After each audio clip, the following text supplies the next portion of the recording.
Olá, turma, tudo bem? Vamos estudar sobre a acentuação gráfica. Eu trouxe aqui algumas frases, que tem como título o seguinte: acento não é enfeite. E as frases dizem, ele ceara no Ceará, o bebê bebe o leite, eu domino o dominó, o cara dançou o cará. A sábia sabiá sabia voar. Comprei um maiô em maio. Esta menina está chorando. Publico a opinião do público. Pais unidos no país do futebol. A secretária está na secretaria. Nós nos abraçamos diariamente. Comprei caqui com a bolsa caqui. Paguei o carnê e fui comprar carne. O forro do vestido rasgou no meio do forró. As pessoas más chegaram, mas não reparei. Observem que aqui nós temos exatamente essas palavras que estão em negrito, são as mesmas. Não muda nada, não é? Além do acento. Ou seja, a única coisa que vai mudar tanto a pronúncia quanto o significado dessas palavras é o acento. Então, quando nós falamos que o acento não é enfeite, é exatamente por isso. Porque se eu quero me referir ao estado do Ceará, porém eu não coloco o acento agudo no último A, vai ficar o quê? Seara, do verbo cear. Se eu quero me referir ao dominó, porém eu não coloco acento, eu vou dizer o que? Domino. E assim em todas as outras palavras que aqui estão presentes.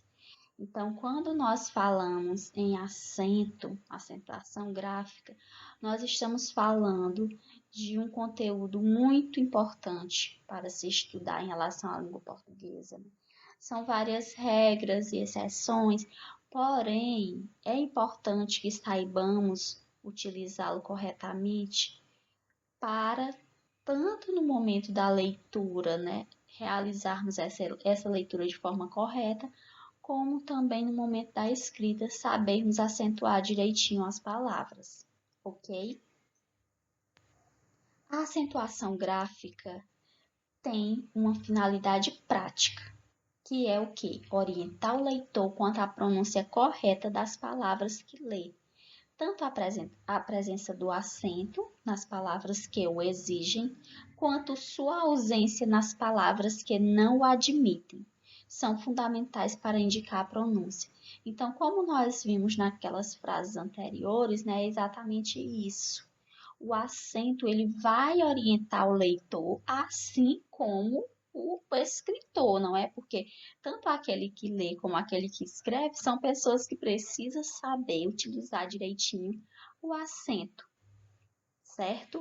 Porque se eu sei utilizar, eu vou saber utilizá-lo tanto quando a sua presença é necessária, quanto também em situações em que não há necessidade de colocar um acento. Tudo isso é importante para nós sabermos, certo?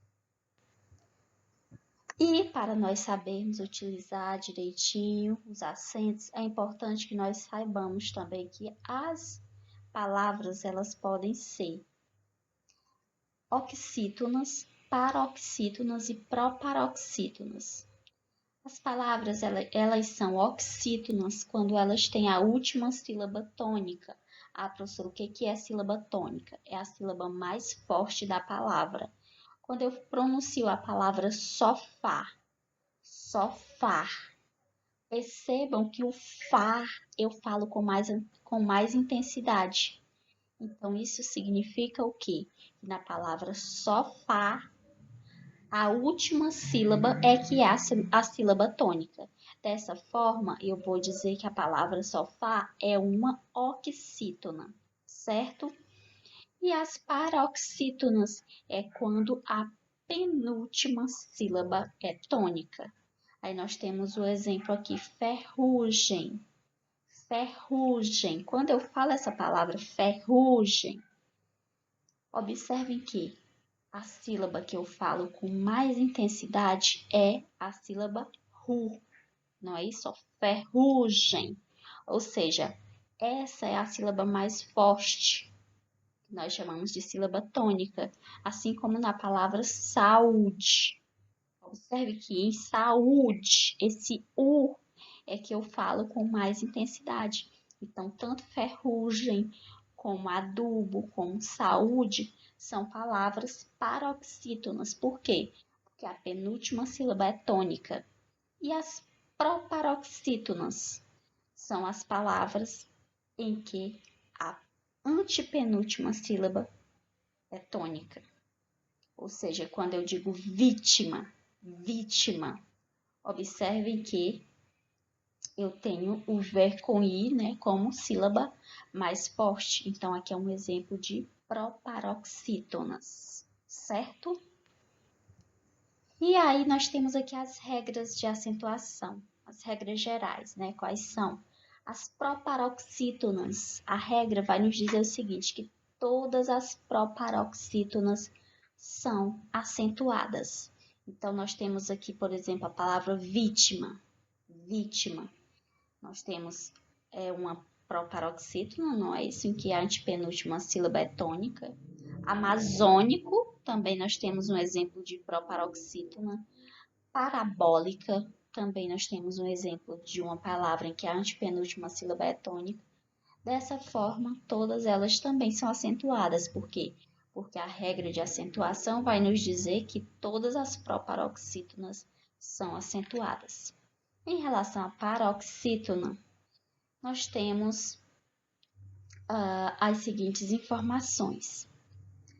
As paroxítonas terminadas em A, E, O e M, seguidas ou não de S, não são acentuadas. Aí nós temos aqui os exemplos, né?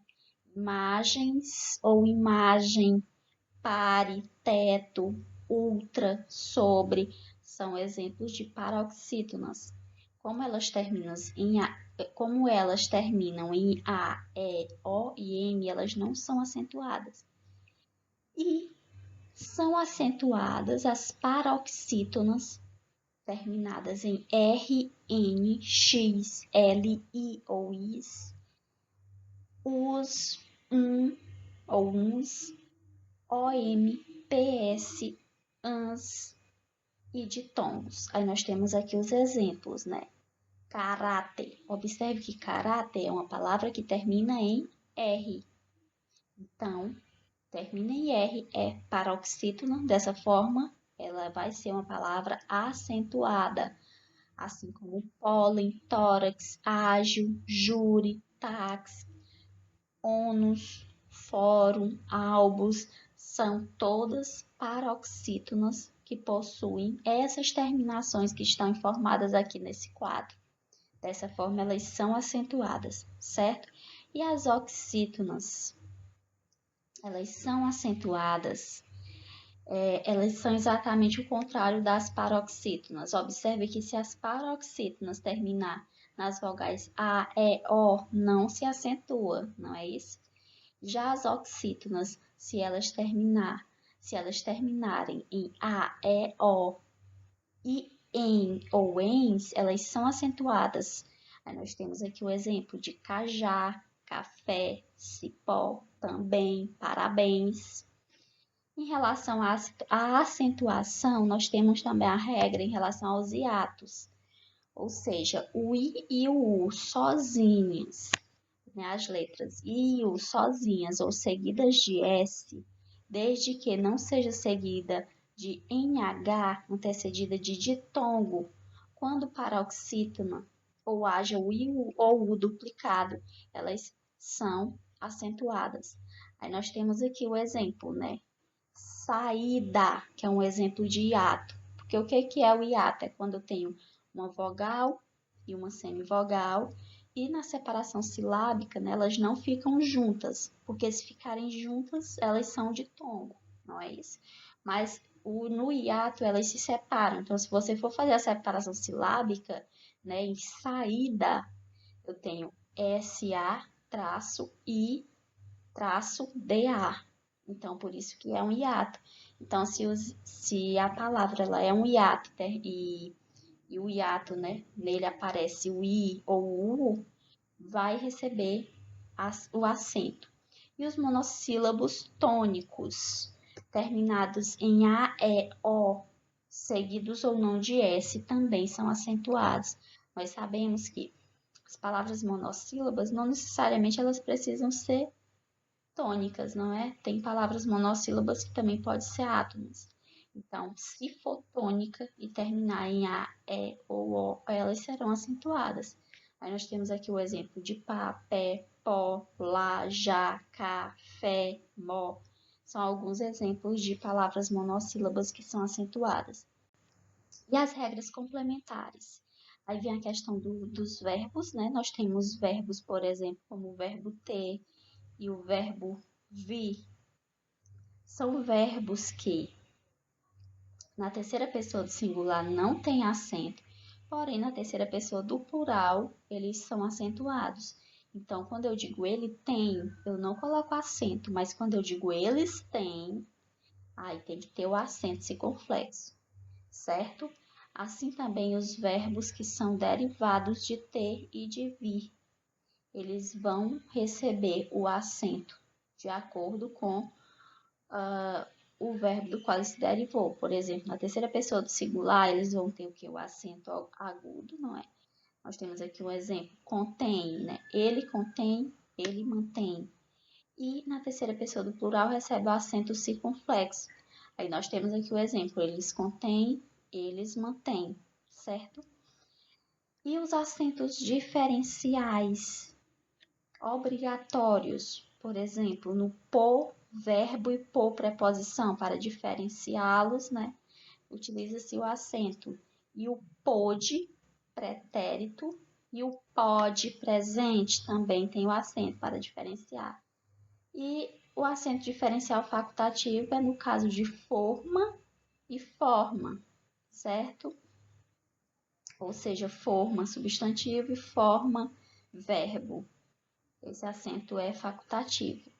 E de tongos abertos, el, ei e oi. Eles vão receber o acento, certo? Quando oxítonos ou monossilábicos, seguidos ou não de S. Aí nós temos aqui os exemplos: chapéus, heróis, tôneis, réu, pastéis. São situações em que há necessidade do acento. Ah, professora, como é que eu vou aprender? Vocês podem estar se perguntando, né?